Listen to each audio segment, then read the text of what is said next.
Урбанист и преподаватель Института медиа, архитектуры и дизайна «Стрелка» Kuba Snopek поделился с инвестпорталом своим опытом и наблюдениями об особенностях развития современных европейских городов.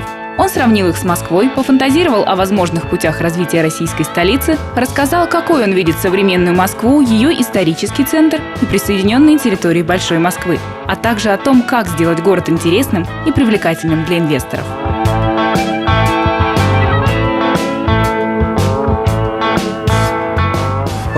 I wouldn't say I have been working all over the world. I have been working only in Europe. It was Spain, Denmark, Poland, but these were all European states. So it's difficult for me to compare Moscow, for example, to American cities, and it's very often compared to them, or to South American cities, because this was not the places that I have worked for. But I do have some comparison with the European cities, and there is a very big difference between the urban planning projects here in Moscow and in Europe. And the difference comes out from the very moment in which Moscow is right now, the moment of transformation. This moment of transformation started with the fall of the USSR, of course. And for the last 20 years, a new kind of order also in urban planning is being established.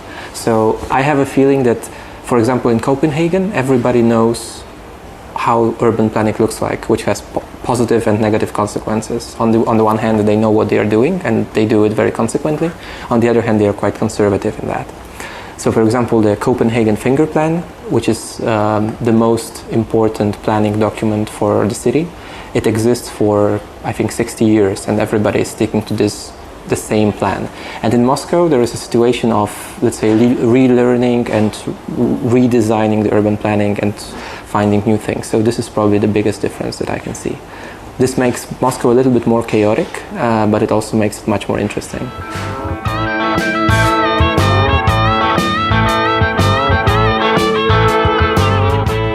Well, I think there is a lot of know-how in Moscow. There is a tendency to think that Moscow is copying a lot from the West, but even if some solutions or city solutions or urban planning solutions are being copied, they are being adjusted to Moscow's situation very, very quickly, because Moscow is different. In my opinion, there are no analogical cities. This is one of the kind. If you can compare Copenhagen to Stuttgart, for example, very easily, or I don't know, Valencia to Barcelona, you cannot compare Moscow easily to other. You can say, okay, it's a little bit like London, but it's also a little bit like Beijing.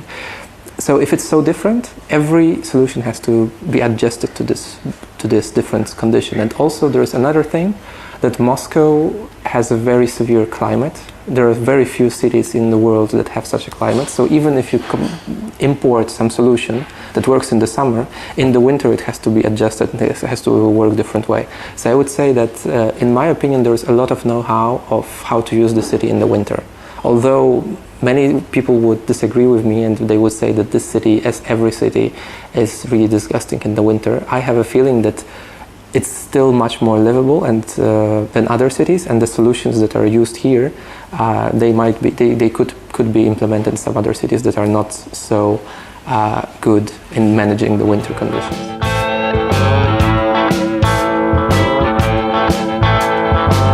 That's a very good question. I think that there are two very different ways to approach the city planning. The first one, we could say it's reactive, and the second one is proactive. So, for example, when Moscow was built in the 60s and the 70s, it was very proactive planning. There were plans built, there were plans drawn for places that were empty, and the plans were giving them some shape. For example, the microrayons that are around center. And this is a proactive way of planning, where you actually propose something. And then on the other hand, there is reactive way of planning, like today, where planning is trying to adapt to the changes, and the changes in the city are much faster than the planning. I think that every model that would be proposed would have to be proactive. So it would have to be proposed in some way by a government. Maybe it should be found out by a competition. Maybe there should be some kind of institute preparing it. I don't know. But I have a feeling that the government should take some active role in planning and propose something very bold.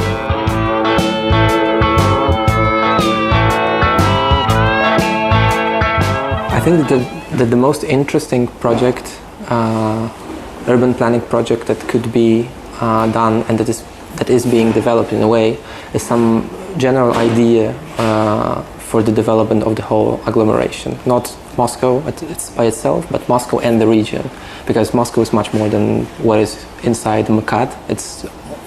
Moscow is all over the place. It's 100 kilometers from Moscow. You still have a lot of urban development. So I think the most interesting thing would be a, let's say, idea project of the big Moscow. It is being done. There was a competition the last year, and there is a tradition of this in Russia. There were competitions for big Moscow already in the 30s and later. And I think that there is a very long discussion needed about what Moscow and Moscow region is and how it should develop in this big scale. I think this is the most interesting project that might appear.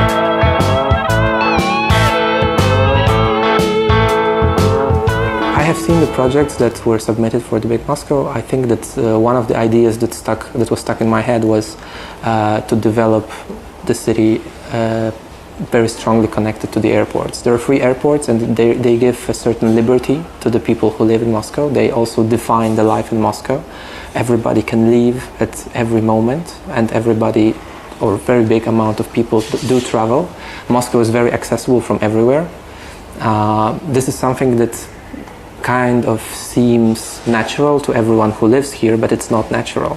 I have spent some time in Sao Paulo, for example, the last year, and it appears that it's so difficult to get out of there. And Moscow is between Asia, Europe, it has connections all everywhere. So I think that if I was imagining a development of Big Moscow, I would definitely focus on this connection to the world that it has. I wouldn't focus on extravagant pieces of architecture in New Moscow. I would rather focus on, let's say, sustainable development and moderate development of good generic space of quality, of high quality. I think that at this point Moscow has a lot of very strong, nice objects, but what it lacks is a generic space, generic city space of very high quality, so that the middle, the generic, the boring part of the city has enough quality so that the people can enjoy it.